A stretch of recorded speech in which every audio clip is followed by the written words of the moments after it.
This is the Investor Connect podcast program. I'm Hall T. Martin. I'm the host of this show in which we interview angel investors, venture capital, family offices, private equity, and many other investors for early stage and growth companies.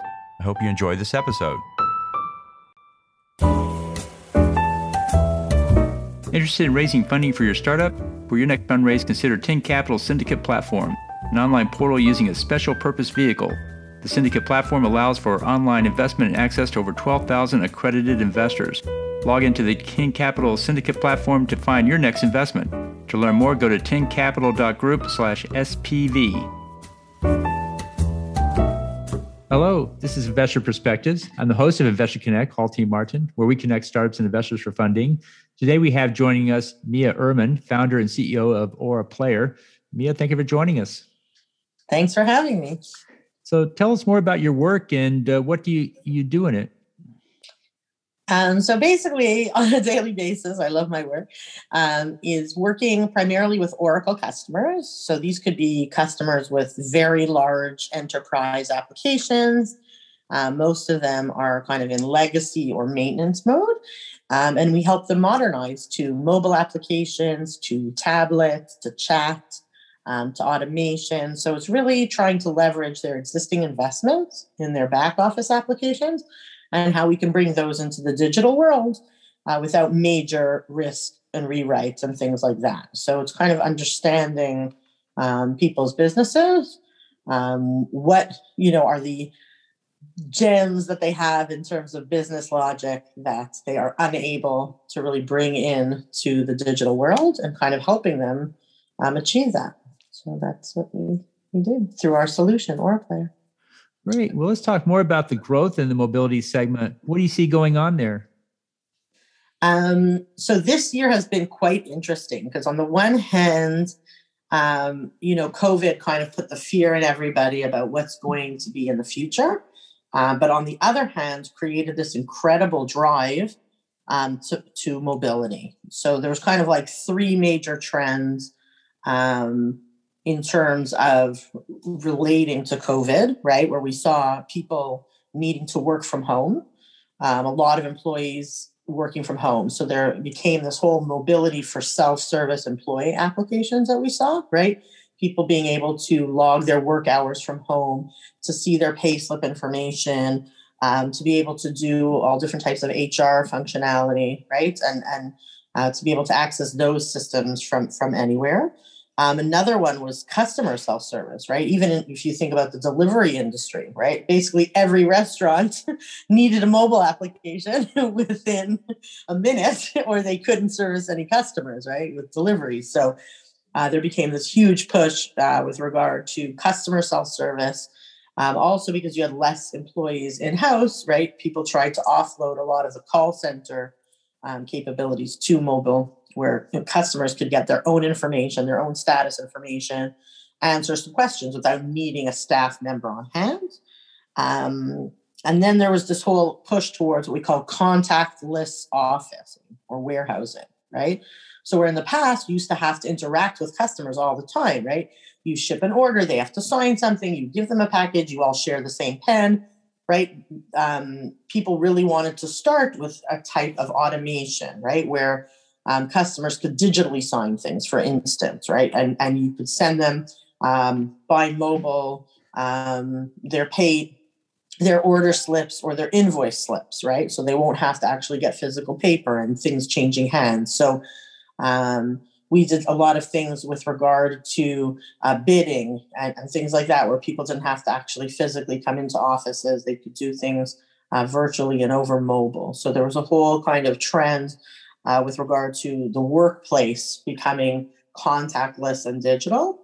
And then, of course, a major one was also the rise of like automated business processes to be able to do things over mobile without so much human intervention.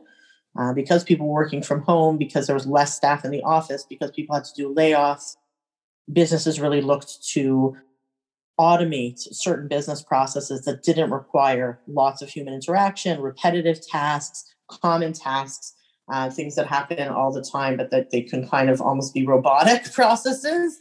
And finally, the rise of chat, where people do not want to be trained in all these applications, right? So if you're a major transit authority and you want to give a mobile app to 25,000 employees, you're not going to have time to train them for every aspect of this new mobile application, right? You're going to want to have a really easy chat interface where they can kind of talk in natural language to the mobile application, get answers to their questions, and very easily interact with the mobile application. So that was another huge trend we saw within our mobile environments.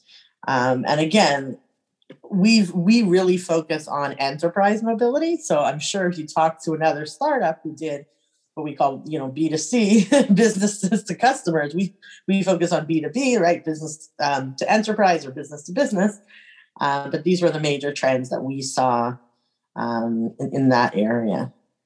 Well, great. Well, you talked about a lot of great trends going on there. If you had to pick one as the primary trend going on in this segment, what do you think is the main driver, the main thing we'll see in the next few years? In the next few years coming up, I see a huge rise in automation and chat and the prevalence of digital assistants, because I think that more and more businesses are going to want to incorporate some of the exciting trends we see on the consumer applications, right? Like we have Google Home and Amazon Alexa and Siri on people's phones, right? People are starting to work with digital assistants in their everyday life. And I think they're going to want to work with the same type of mobile applications with digital assistants on their enterprise applications, right? To be able to say, hey, do you have any Adidas shoes size 4 in stock, right? In a very kind of simple, natural, friendly digital assistant way. Great. And so what makes for a successful company in this segment? What we saw in COVID, how we were able to kind of ride the wave is really just agility. It's like being able to pivot, to understand the business needs, to have a deep understanding of focusing on a customer need, and being able to kind of rule with how you could assist the customers in their business challenges with a really quick time to market and ability to deliver. So that's what we really focused on during COVID is, understanding from our customers if they were having any challenges, what we could easily, quickly deliver to mobile, and agility was key, right? There's no more companies who could afford to do projects, that span over a year or two. Projects need to be delivered in, a 1 to 3 month cycle where mobile applications are kind of constantly being rolled out.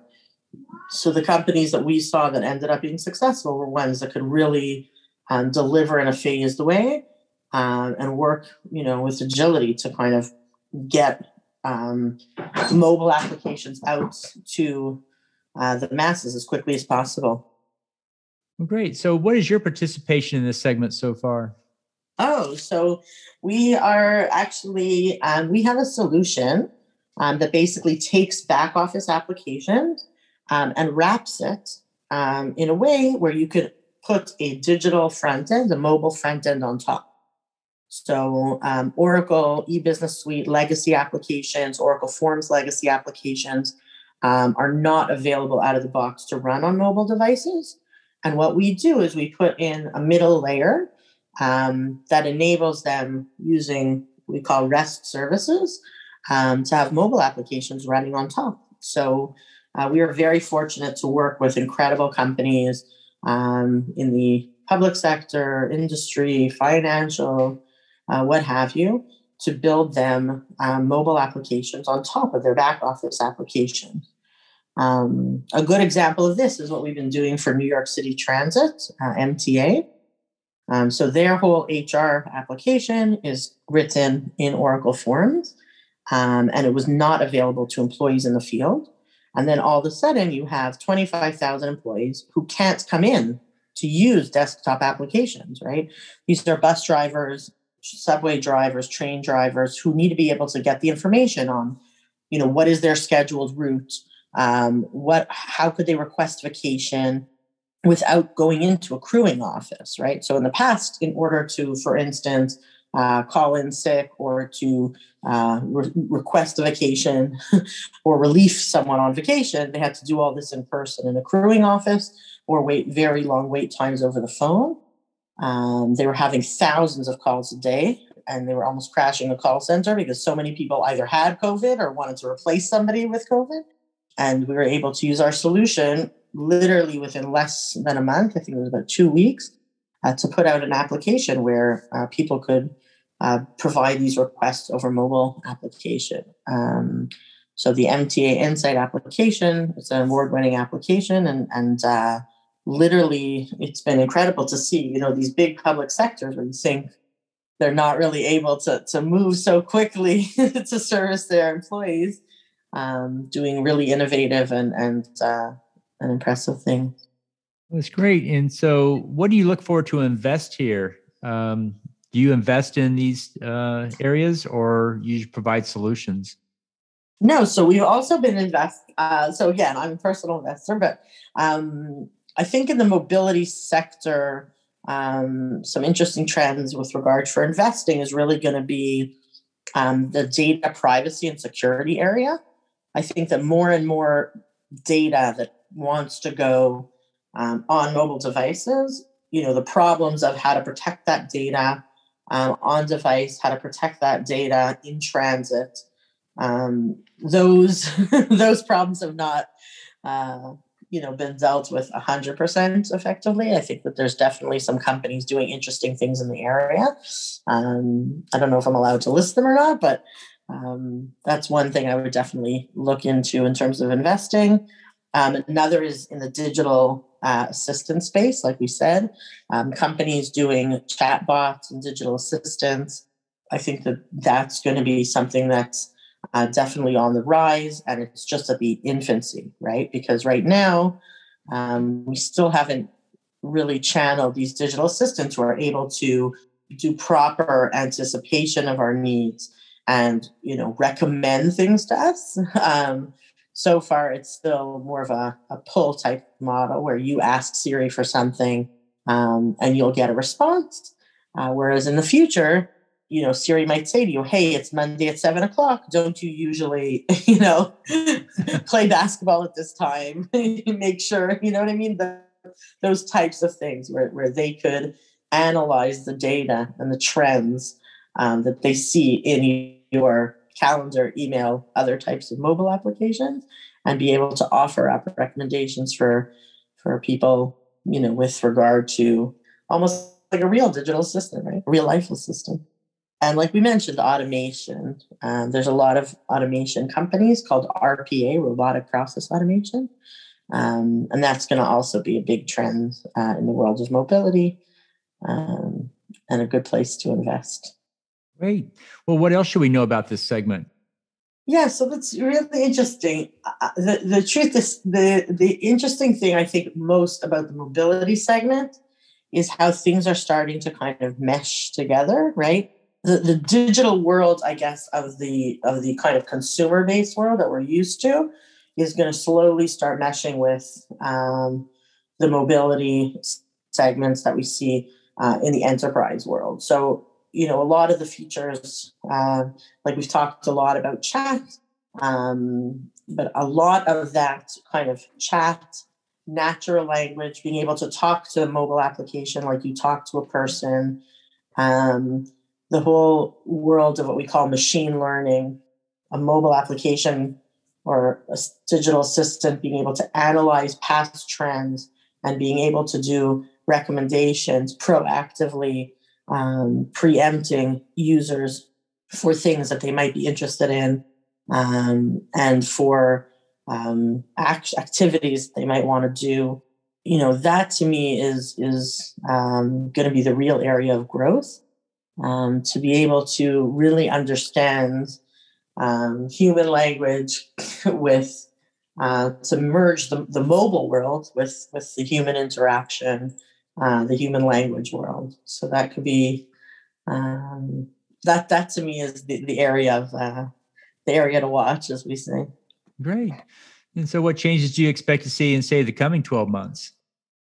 Yeah, so essentially the changes in the next 12 months, I hope, right, would be a big push towards mobility with a lot of the existing kind of Fortune 500 / public sector companies, right? We have a huge gap between the mobile applications available to us on the consumer side and the mobile applications available to us on the enterprise side, right? Like when you go to pay a parking ticket, you don't get a digital parking ticket on your phone, right? Or a barcode that you can easily pay, right? You're still getting physical tickets on your windshield.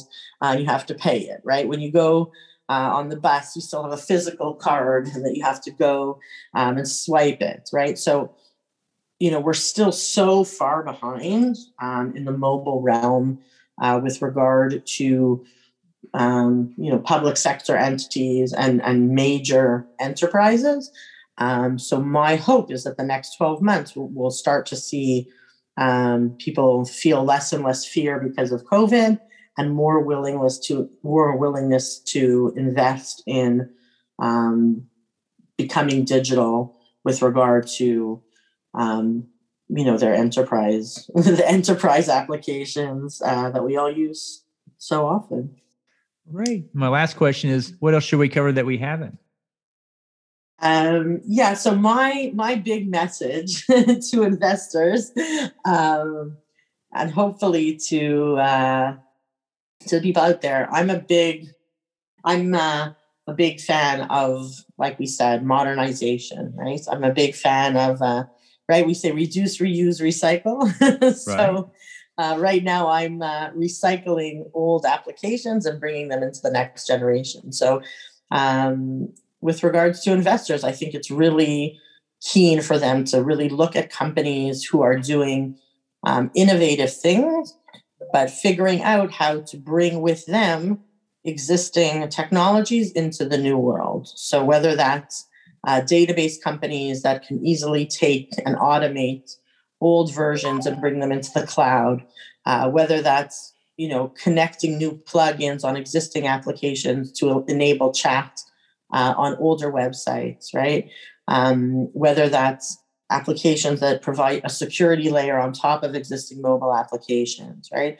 That's where I'd really look to focus on companies who understand where existing enterprises lie, right? Where that could be 20 years back with regard to their digital platform, and companies that are assisting those companies to really move into the next generation. So, for instance, UiPath that's doing it with robotic process automation, Okta that's doing it with regards to security. The Google applications are doing incredible things with regard to moving things to with regard to forms and applications. Oracle Digital Assistant with regard to chat has a whole set of plugins that you can take older customer service applications and add chat, some even out of the box from existing systems. So that would really be my focus is companies that are going to help huge enterprises move forward. Again, that's just me. Well, great. Well, I want to thank you for and of course, AuraPlayer, which I forgot to mention my own company. Which we're doing similar things, bringing old existing systems into the mobile and chat world. Cool. Well, that's great. Well, I want to thank you for joining us today and hope to have you back for a follow-up soon. It's my pleasure. Investor Connect helps investors interested in startup funding. In this podcast series, experienced investors share their experience and advice. You can learn more at investorconnect.org. Paul T. Martin is the director of Investor Connect, which is a 501c3 nonprofit dedicated to the education of investors for early-stage funding. All opinions expressed by Hall and podcast guests are solely their own opinions and do not reflect the opinion of Investor Connect. This podcast is for informational purposes only and should not be relied upon as a basis for investment decisions.